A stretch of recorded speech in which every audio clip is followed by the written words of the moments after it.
want to talk to you about the Bill Clinton and his wife, the two lowest people probably left in America. Here is a man who committed perjury himself. And you know what he's talking about? The outrage that Scooter Libby's sentence was commuted. He's not even going to go to jail, he says.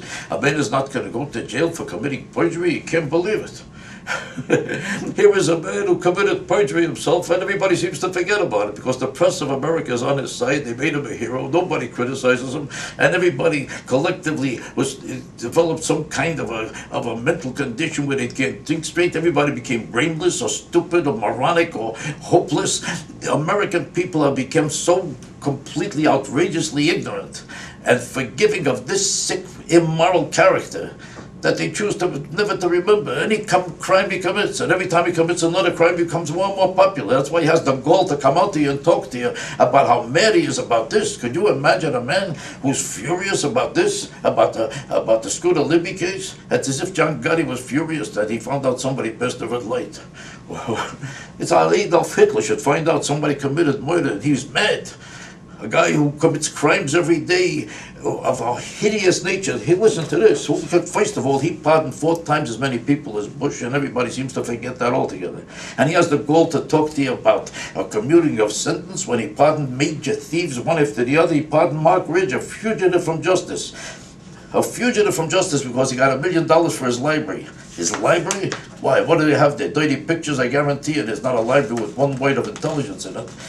There's no books to read. There's no paintings of unclothed women, probably. What else is there? Here's Armin Glenn Braswell.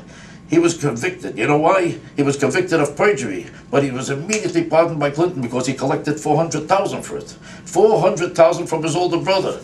Not only did he pardon guilty people who are horrendous thieves, crooks, and liars, and degenerates of all kinds who committed the most hideous crimes in America, but he was collecting money in every case. Why do you think the Clintons now are worth $25 million when they came into the presidency with nothing?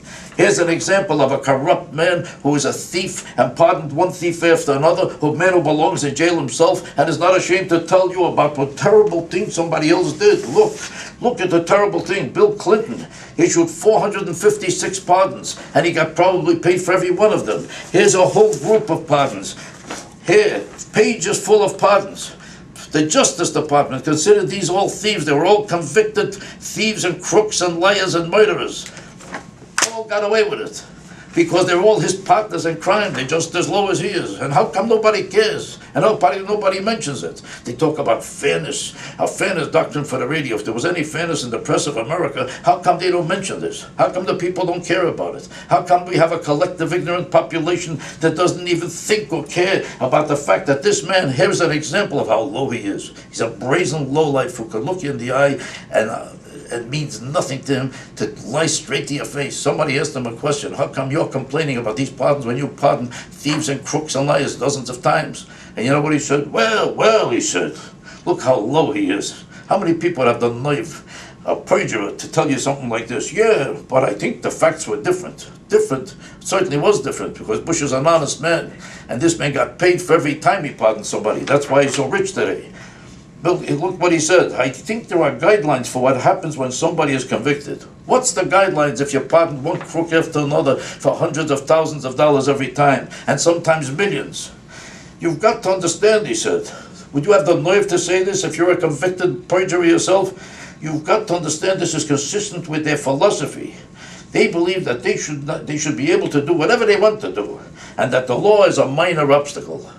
He's saying that to Bush it's a minor obstacle when he's a thief to whom nothing is an obstacle. No law is an obstacle. He abuses the law every day of his life, and he's a perjurer every day of his life, and he belongs, like Saddam Hussein, someplace in a snake pit waiting to be caught by legitimate people who are about to destroy him if he finds them.